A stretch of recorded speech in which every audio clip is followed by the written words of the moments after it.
I started trying to tell a story and ended up talking about things within relationship to themselves, or things that have reference to themselves, as in not knowing your state of being unless you have reference to something else.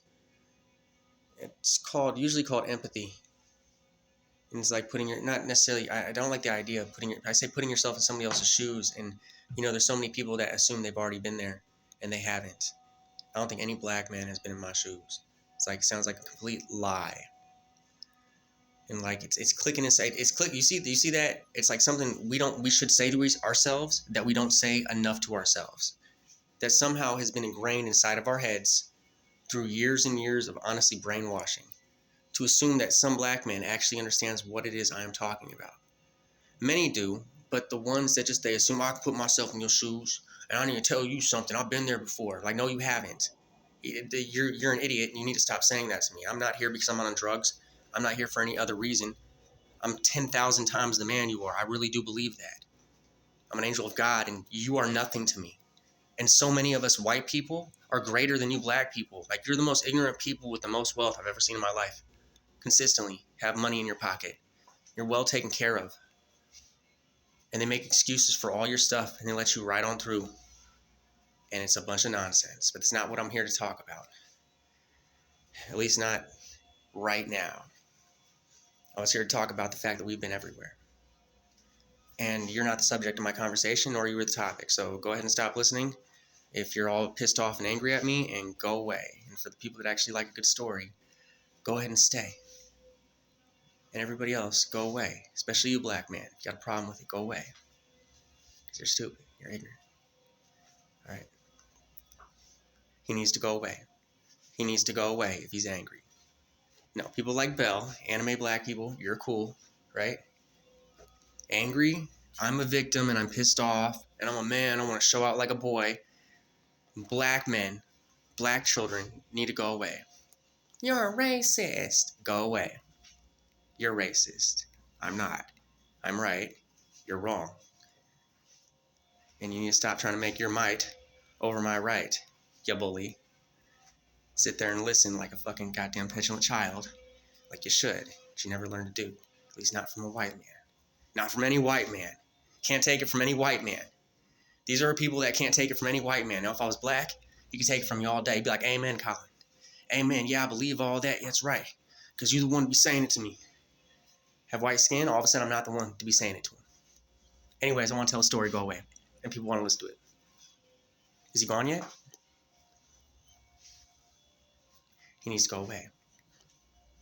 Because he's not going to think about my story. He's going to think about how I insulted him and hurt his feelings. And how he wants to beat me up because of it. I'm done fighting. You better ask my block. I'm fighting my whole life. I'm in a prison. Might just end up doing hands-off policy. You want to come and put your hands on me? I'm going to defend myself. End of story. By any means, I have at my disposal. And if that any way in which I keep myself becoming a victim, shit, I'll kill you and then call the cops. And then press charges against your dead body. And if they want to press charges against me, I will fight in court and be like, self-defense. Which is always what should have happened. Like I told you, this whole anti-bullying thing was really just rich white liberals, rich white liberal children, or the children of rich white liberals, messing up my English, the children of rich white liberals going to school with minorities for the first time and experiencing what poor white people have experienced for so many years.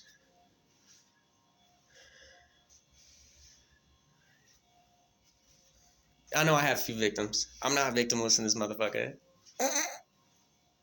I kicked a few asses over there. I sure did. My black kids never wanted. They always jump and they always jump. I always like jump or run away, especially Kevin.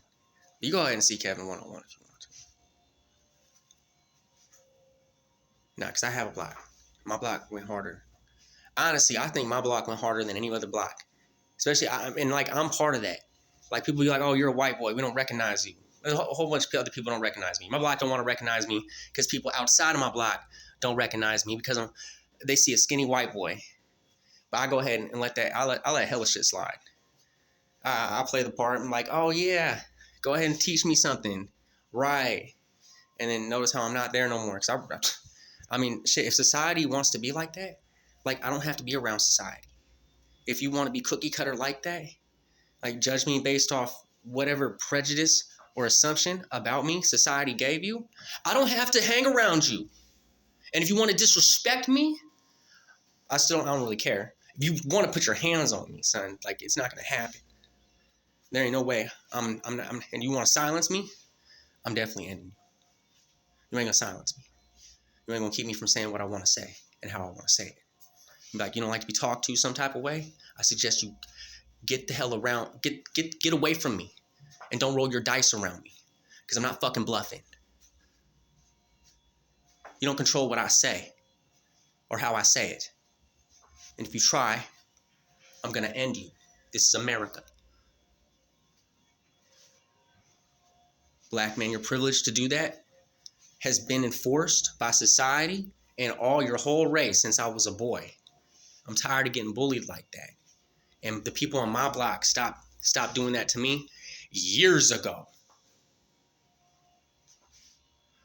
So if you didn't grow up around white people, black man, remember that I grew up around black people. It was really mixed. It was a mixed neighborhood. You didn't grow up in a mixed neighborhood. I grew up in a mixed neighborhood. You grew up in one you-centric neighborhood. I had the real deal. And my block go harder than any other block in Sacramento. My block got I'm not talking about the illest killers, the people that done more time, or the dumbasses. You know, we're not dumbasses. We're cool. But you think we don't play? You want to play that game with us? We usually go out with the hands on the block 1-on-1. But you want to act like you're the only person that could go get a thing? Please don't, because we can and we do.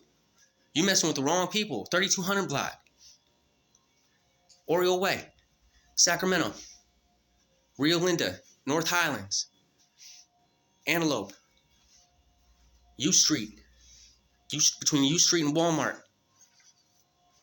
I know I got the Asians down the block we used to funk in the sports with.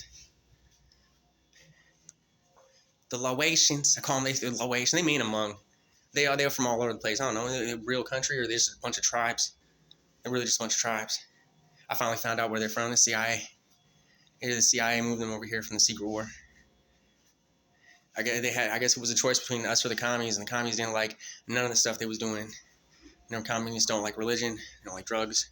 Like, a bunch of people that just, did whatever they wanted, and, between, having, well, I mean, nobody cares about religion, but, they are from the Golden Triangle, and opium is a product they did produce.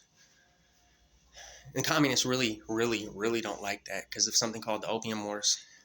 Not even the wars themselves, just the fact that the whole thing was just, you should go research it and look it up. Anyways, it still wasn't the story I wanted to tell.